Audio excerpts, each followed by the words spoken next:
নমস্কার সকলকে। আবার আমি আসানসোল থেকে অমল আচার্য।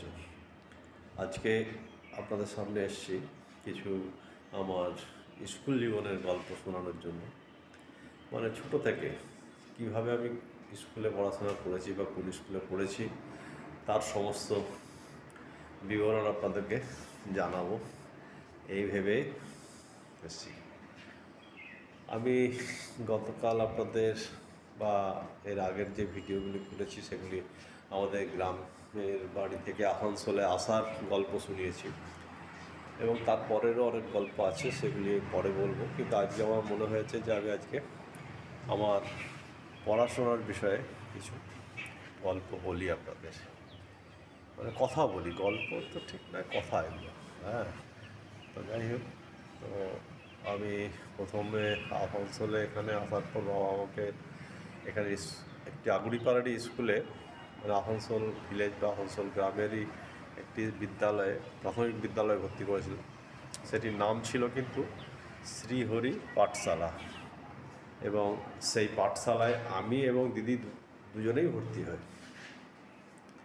সেখানে শিশু শ্রেণীতে ভর্তি হওয়ার পর সেখান থেকে শিশু শ্রেণী থেকে 1-2 ক্লাস 2-এ বাবা আবার আমাকে স্কুল পরিবর্তন করে আসানসোলের সব থেকে যেটি বাংলা মিডিয়ামের মধ্যে নামী স্কুল, সেই স্কুলে ভর্তি করেন। সেই স্কুলের নাম হচ্ছে আসানসোল রামকৃষ্ণ মিশন।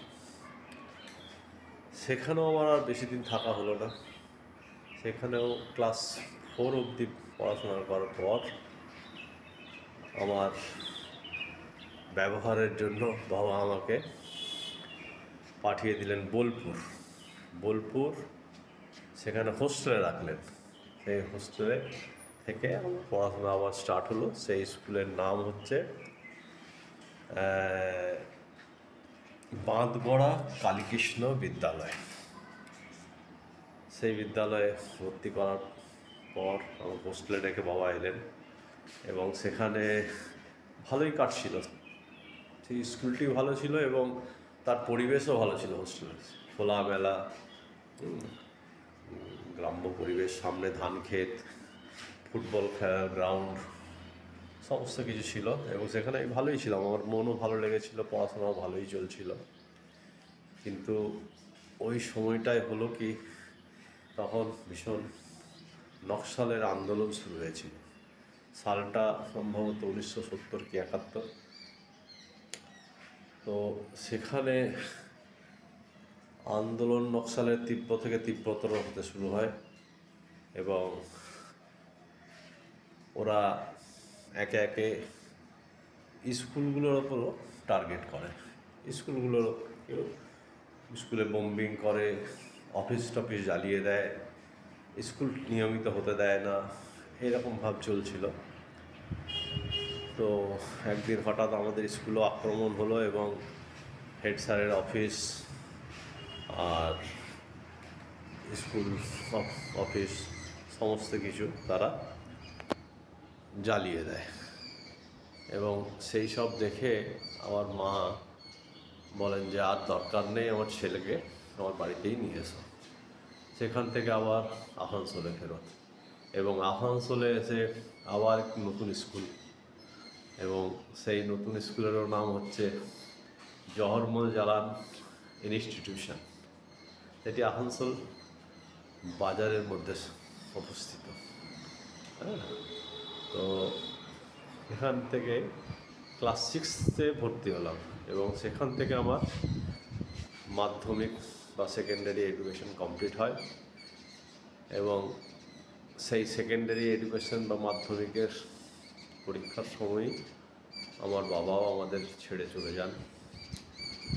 সেই ছেড়ে চলে যাওয়ার পর তাও আমি চেষ্টা করেছিলাম যে যদি আরেকটু এগিয়ে যায় শিক্ষাক্ষেত্রে, তো বিবি কলেজে ভর্তি হয় আসানসোলের।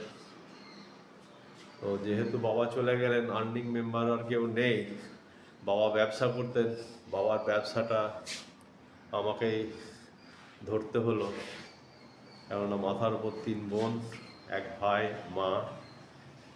দিদির তো বিবাহ বাবা দিয়ে গেছিলেন বলেছি আপনাদের বোধহয়। তো সেখান থেকে প্রায় মাস 2-3 আমি ক্লাস করেছি, 3 মাস, 2-3 মাস প্রায় ক্লাস করেছি। পরে দেখলাম অসুবিধা হচ্ছে, কারণ আমার দুরকম হচ্ছে না, দু নৌকোয় পা হয়ে যাচ্ছে। সেই কারণে আমি ওখান থেকে পড়াশোনা ইতি টেনে দিলাম। এ জীবনের লড়াই অর্থাৎ ব্যবসার এতে পুরোপুরি মনোযোগ দিলাম এবং সেই মতো আমার ব্যবসা চলতে শুরু করলো এবং সেখান থেকে আজ এখানে। তো যাক, ভিডিওটা অনেক বড় হয়ে যাচ্ছে মনে হয়, সেই কারণে আজকে এইটুকুই। আবার পরে অন্য একদিন আবার নতুন ভিডিও নিয়ে নতুন গল্প বা এই গল্পরই আরও আগে শোনাবো। নমস্কার, সকলে ভালো থাকবেন এবং সকলকে ভালো রাখবেন। বাই।